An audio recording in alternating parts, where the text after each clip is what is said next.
in this topic. Along with working on my doctorate, I was able to take leadership classes, and I wanted to figure out how to tie principles and music education together. So as I was talking to colleagues, I noticed across different K-12 systems, music programs were getting cut left and right. So I had the speculation that it may be funding, it could be legislation, it just could be other factors, or what the decision-making process could be. So as I was looking at this, there were 2 research studies that looked at the impact of principals' roles on the inclusion of programs to understand the decision-making process. Major in 2010 did a study, How They Decide, a case study examining the decision-making process for keeping or cutting music in a K-12 public school. This particular study was done in Berkeley, Michigan, and this particular district had not cut music programs in over a 10-year span, and nor if there was specific budget cuts, the budget cuts did not occur with music programs. There were 11 participants that were interviewed from this particular study, which included parents, school board members, music teachers, district admin, and building administrators. From this particular study, they wanted to see how there were 3 themes that came about. District educational philosophy and music, which from this theme, there were 3 patterns: teacher role, administration role, parent and community support. Under the next thing was balancing the educational consideration with other influences, political consideration, physical consideration, and education consideration. And the third thing was making decisions. How do we do that? So they sought ways to generate funds. One way that they sought to generate funds was they gave parents in the community vouchers to use to stay in the system, which also then helped with the tax to help revenue more funding for that particular district. They also collaborated with programs, and they also trimmed programs and consolidated if they needed to. So from this particular study, the recommendations thought about how other school districts nationwide might look at this particular district as a model and take positive strategies that apply to their particular situations in the K-12 setting. The next study was Mays. She did a study in 2014, and this study talked about school leadership beliefs about the factors that influencing the decision-making on programs in urban settings. This particular study was done in Alabama, and it was on band programs, particularly K through 8. This study also had 10 participants, and for these participants, she split them up into 2 groups. The first 5 administrators looked at why music was important, and the other 5 looked at why music was excluded. So if you look at this particular diagram or a table, there were 5 or 6 themes that stood out. The first one was making space available, funding, community support, personal values, and the best interest of the child. As you can see, a few of these also overlap from the previous study that I just showed you. So the recommendations for this particular study state that you should have certain strategies that most affect your school local board and your central office, which is making space available for all music programs, provide equitable funding, and aid in increasing academic achievement for all children, and also community support for that particular program.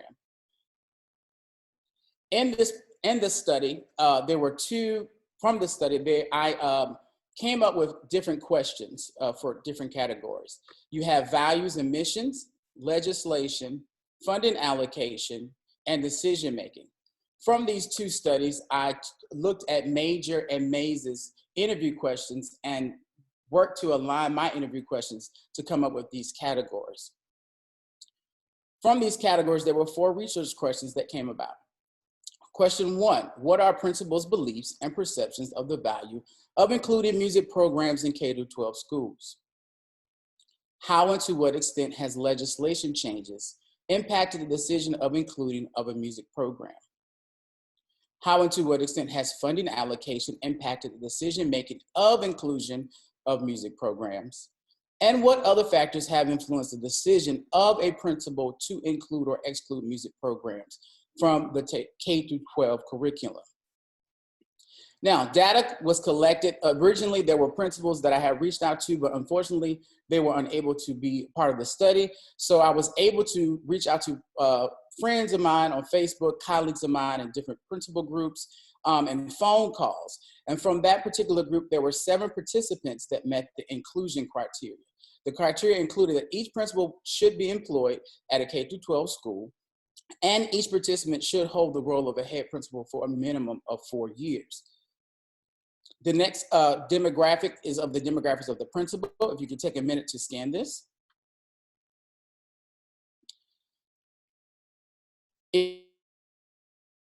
5 females, 2 females, and they're from 5 different states, which include middle, K-12, and rural, urban, and suburban settings.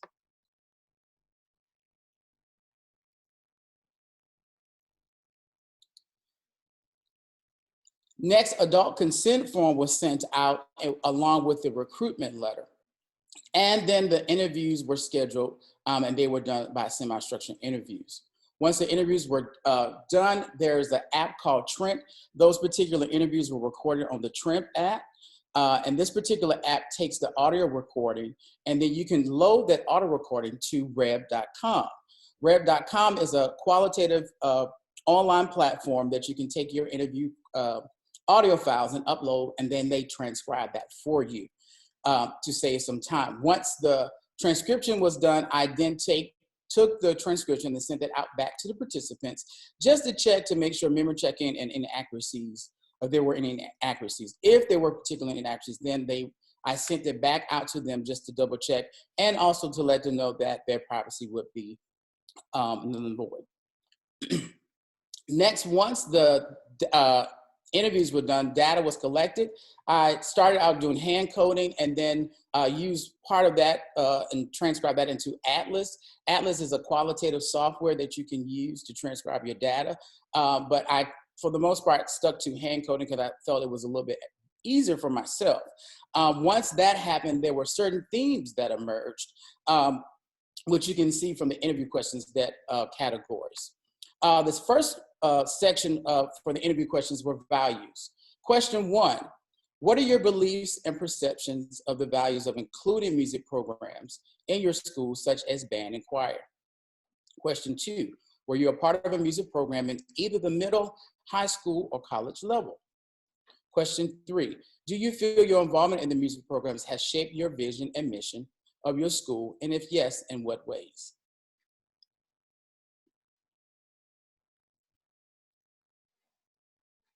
Research question 1 findings.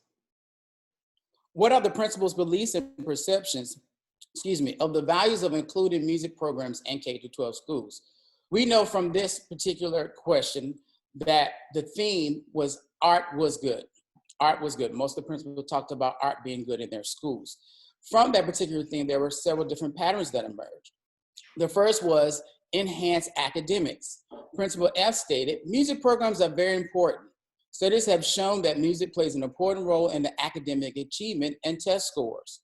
We also know that community and cultural awareness is very important. Principal G stated, music programs have brought African Americans, white, and Hispanic students together due to the sense of belonging, and it also builds community within our school. Also, we know that it increased academic engagement. Principal G stated, I believe that music has a place in my school. It's another way to engage students, and it also is a way to, really tap in the various parts of the mind and brain. Next, we know that art is good because it has an outward of expression.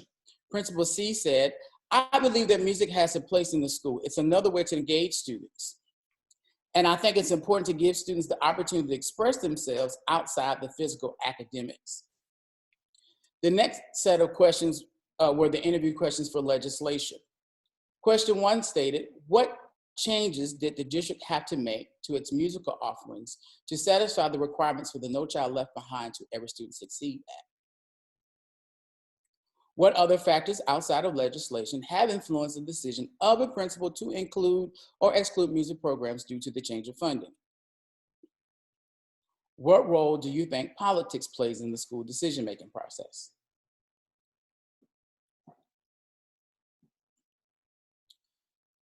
Research question 2 findings. How and to what extent has legislation changes impacted the decision-making of inclusion of music programs? The particular main theme was legislation. From this particular theme, there were 2 patterns that emerged: finding highly qualified teachers and state testing. Principal A stated, in the terms of No Child Left Behind, it has affected me trying to find highly qualified music teachers. We struggle with ascertaining certified teachers so often, I have to seek support from the state agency in terms of licensure to secure someone who is not certified but has the skill set to implement instruction. Principal F stated, I have to make sure that my 3rd and 4th graders are able to pass the state assessment in order to meet state requirements. So as you can see, these 2 are still, as we know today, have effect on legislation, finding highly qualified teachers and standardized testing. The next set of questions talk about school programs decision-making factors question. Question 1, what programs do you find as the main priority for student population? How do you prioritize the curricula and making decisions of what subjects should be considered as a priority? How would you define a well-rounded education, and what subjects in your dream vision would you include to encompass this description? How do you prioritize music classes in consideration of both teacher and student schedules to incorporate math and science classes in your planning? And in the past, has your district sacrificed any programs to retain your music programs? We know decision-making drives a lot of these decisions of what we have going on in the school. The main theme from this was decision-making. From decision-making, there's several different patterns that come out. One was local politics. Principal B stated, politics plays a major role in decision-making in schools, especially of those political leaders that have children in those school settings. Decisions may be based on political leaders as they oppose to appearing the students, especially those students who did not have someone who speaks up for them. Autonomy. Autonomy is a big thing. A lot of principals now have autonomy to make these decisions. Principal F stated, I have quite a bit of autonomy in my building. However, we do have policies that we have to follow. We know that academics plays a role in this. Principal D stated, at the school I currently serve as principal, we definitely look at programs associated with the work of students' deficits in math and social studies. We have to make sure that our academics are priority. Next, data-driven. Our Principal G stated, our data drives those decisions. So we look at what our data tells us and then determine what to categorize as priority for our particular school. Also, we had balance of academics and electives and also student interests. Principal D stated, I prioritize curriculum based on looking at the student data. So as you can see, there are many things that encompass the decision-making process when it comes to principals' decisions. The next section was on funding. Question 1, over the past 5 years, what financial decisions have influenced any changes to your current music programs? Does your school have a central office-based budget or a site-based budget? What percentage of funding from your school's budget is allocated to music programs within your school? If you were challenged with a difficult decision that might involve either cutting or eliminating another program, what criteria would you use to make this choice? What type of funding model do you use to determine how funds are allocated to each department? From this, a research question 3 stated, how and to what extent has funding allocation impacted the decision-making on inclusion of music programs? There were many factors that affect funding. We know one is budget according to need. How do we budget according to the needs of our students? Principal G stated, I think money should be allocated to more music programs in my district. Many of my music programs in my district suffer to stay active. We also know student enrollment numbers affect that. Principal G stated, I use enrollment numbers to determine how money will be allocated to different programs, which sometimes may result in reduction to some music offerings because there are not enough students. We also know that other funding resources may have that factor, such as grant funding and art boosters. Principal G stated, booster clubs or art booster clubs could help raise outside funding for our music programs in my school.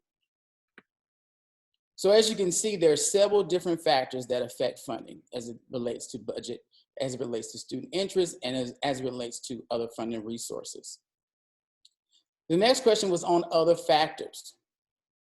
What other factors have influenced the decision of a principal to include or exclude music programs from the K through 12 curriculum? The main theme for this particular one was other factors. We also know other factors can deal with community support. How does the community support our music programs? We're also going to look at partnerships with music feeder programs. How does that work? Principal G stated, influenced by students' interests, feeder patterns, and other needs of additional elective programs, influence programs. So as you can see, there were two main factors, community support being a big one, and Principal A had a very powerful statement that really stuck out with me, and it stated, community support and community exposure are very important. If you are leading a school in a community that has not previously been exposed to core arts, then it's really difficult sometimes, especially if the district leadership is from similar communities that have the same lack of exposure. So it is difficult to convince those leaders that are decision makers to buy into the idea of expanding the curriculum to include fine arts. I believe that students need exposure to develop conceptual understanding of the world that music programs can sometimes foster. And that was a big takeaway for me, that having people in that particular community also can affect those decision making of those other factors. I was able to ask and go back as a follow-up question to ask principal if there was advice that you could give to music teachers, what would some of that advice be? Principal A noted that we should have cross-curriculum strategies, showing how musically positively impacts other content areas. Principal F stated, music teachers could work with core teachers to provide subject area resources. They could also provide staff training or including music in the classroom. And Principal G stated, look for avenues to promote your programs first day of school. Play or sing for students as they enter the building. Perform at pep rallies, sporting events, and community events. Be inclusive for all students. And if you don't take anything away from this, but this is one particular thing that I think you should take away. Data drives the decision making. Many principals talked about data and how that drives the decision making of what is priority, what is not priority, what is needed. And these are just a few takeaways as I looked at veins and I looked at major study and from the data collection that I collected. These are just a few recommendations. Collect retention data for a period of 4 years, showing growth and the need of the support of your program. Initiate conversations discussing various data around the program, including retention and student interest on the different types of musical offerings. Conduct and utilize the NAFME Opportunity to Learn Standards Needs Assessment Checklist on your program, and then share those results with the principals to move at least to basic needs. So if you don't know what the Opportunity to Learn Standards, NAFME just revised those in 2015, and they're basic and quality standards. What do you need to have basic in your music classroom? And it's like a checklist. It's almost like how we get evaluated. So at the beginning of the school year, you could use that checklist when your principals are talking about data. Well, these are the certain things that I need to have in my classroom in order to be an effective teacher. Next, request time for professional development with your feeder schools rather than attending unrelated group professional developments. I'm pretty sure some of my colleagues in here have been in professional developments like, why am I here? So maybe take that time to talk to your feeder programs, your elementary schools, your middle schools, and talk about having a feeder concert. That's also another way of building that community and that support. And lastly, collect specific data on the involvement of the community and parents to show support. Particular way, we're so technology driven now, that could be a QR code. You could have a QR code on your concert program and then have those parents and those supporters to fill out maybe a small survey, and that's a way of collecting data. So when the principals come and they're questioning, you can say, well, no, the parents said this, and the community says that this is what they want. So you have some validity to back up what you need. There was one particular limitation from this particular study, and that was that all the principals were involved in music during their own K-12 experience. So the background may have impacted such of a positive statement of the importance of music. So future research, I would like to explore principals that are not musicians and how their beliefs and perceptions of K-12 music programs differ from individuals who are musicians. Next, explore private K through 12 school principals and their experiences on decision making, the process of legislation, funding, and other factors. And also explore a quantitative study, sample surveying over 100 participants to include superintendents, principals, students, and teachers. At this time, what questions or comments may I answer for you?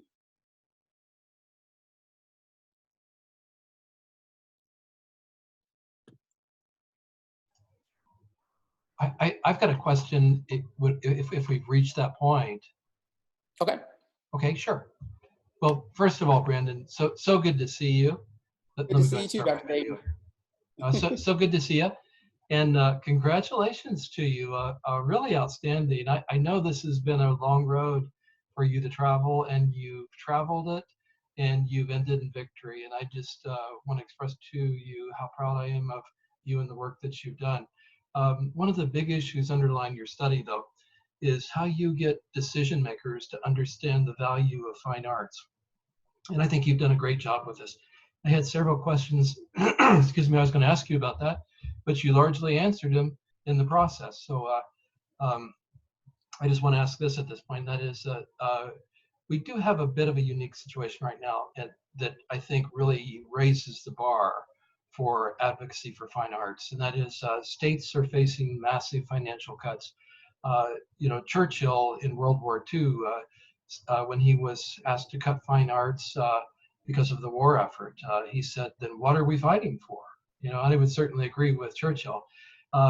We're facing some really serious challenges in terms of state fiscal budget issues, and even just the logistical challenges of running a music program with COVID-19.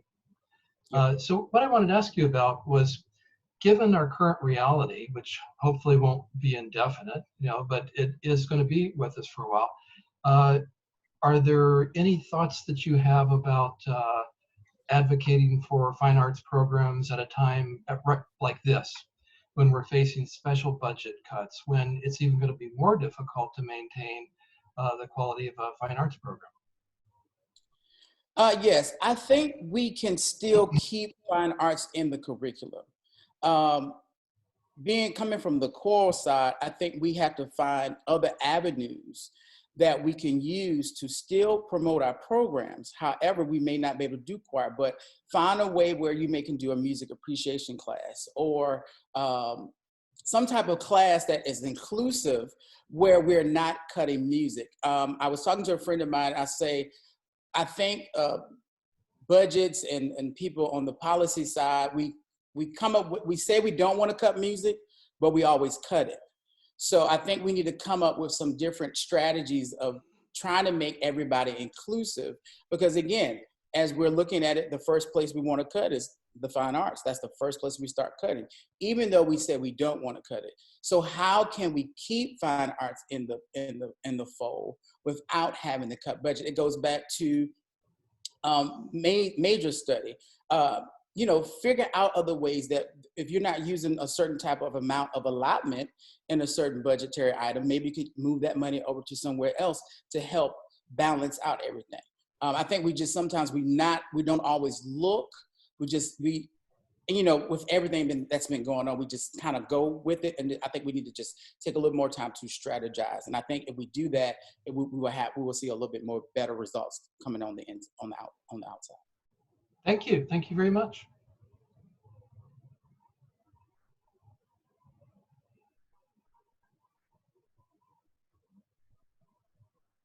We encourage questions and discussions. This is the fun part for Brandon. All this work should have sparked some ideas.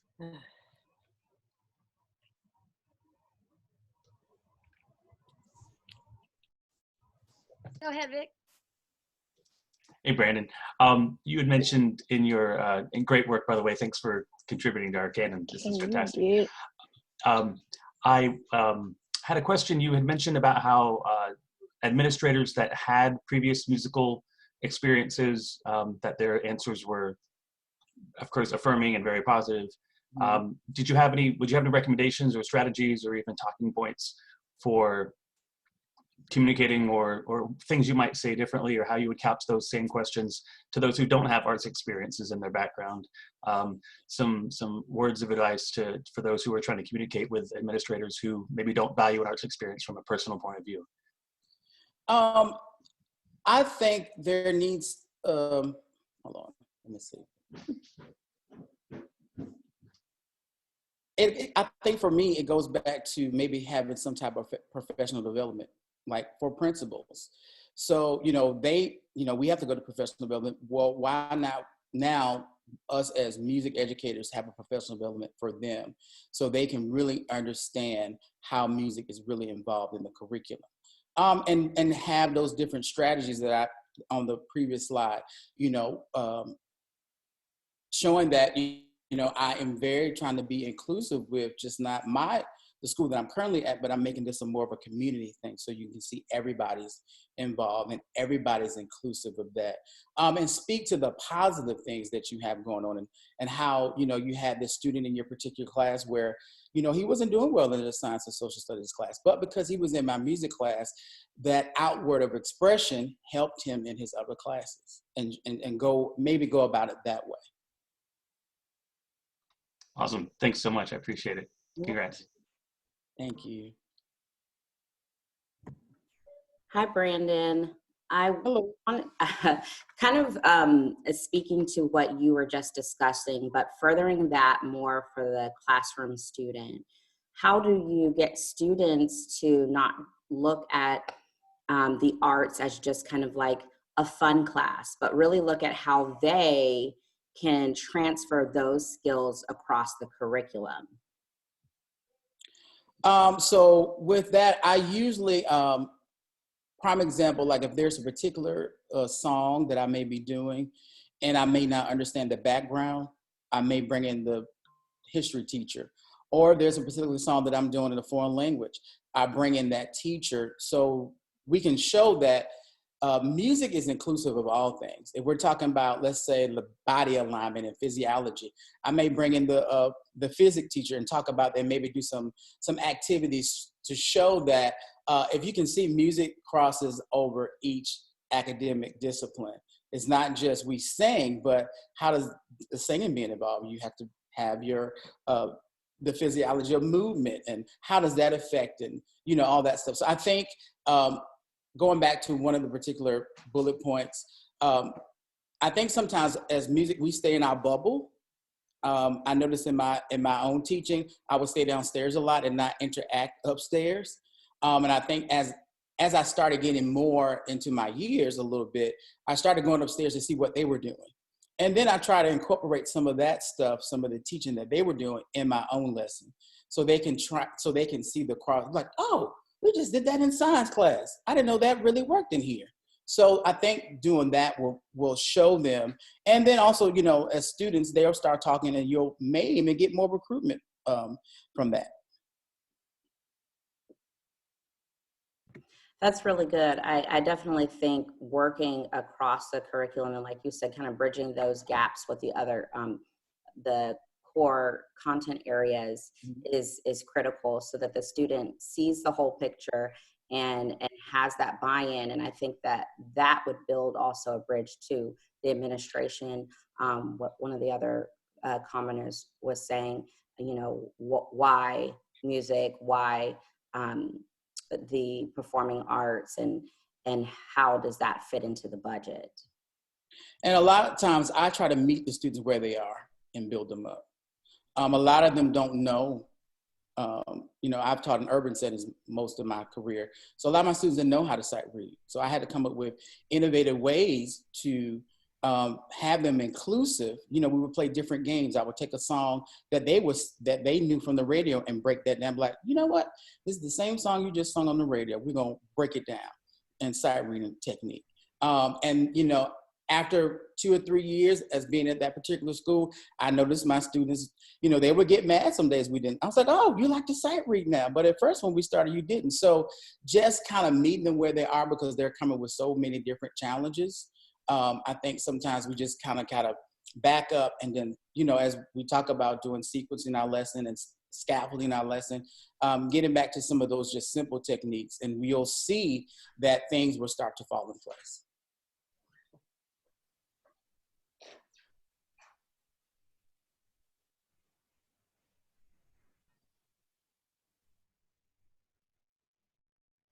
Okay, if there are no further questions, we'll give you one more chance, 10 seconds to jump in. And Brandon, if you want to flip through your references, I got the back there.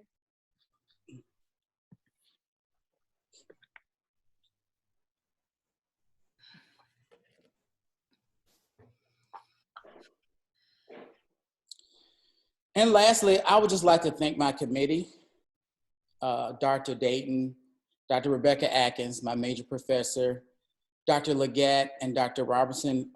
You all have been very vital to this process. I remember when I first came in 2016, and to see where I am now is just really amazing. There have been many times I've talked to Dr. Atkins, I'm like, I don't know if I can do this. But she just kept pushing. And I just appreciate each and every one of you. Dr. Dayton, thank you for your support, even though sometimes I didn't think I had the skill set to keep with this writing technique. You just said, keep working, it's getting better, it's getting better. Dr. Leggett, I thank you for your attention to detail, every page. That's really important. And Dr. Robinson, I just thank you for your expertise, being a music educator and teaching, and just giving me some other ideas and thoughts of how things can be done. It was a pleasure working with you, Brandon, and I just want to congratulate you and Dr. Atkins and the committee. I think that you really have done an excellent job, and that the process was very successful. I think your growth has been quite impressive, and you should be proud of yourself. So without further ado, let's all unmute and clap for Brandon.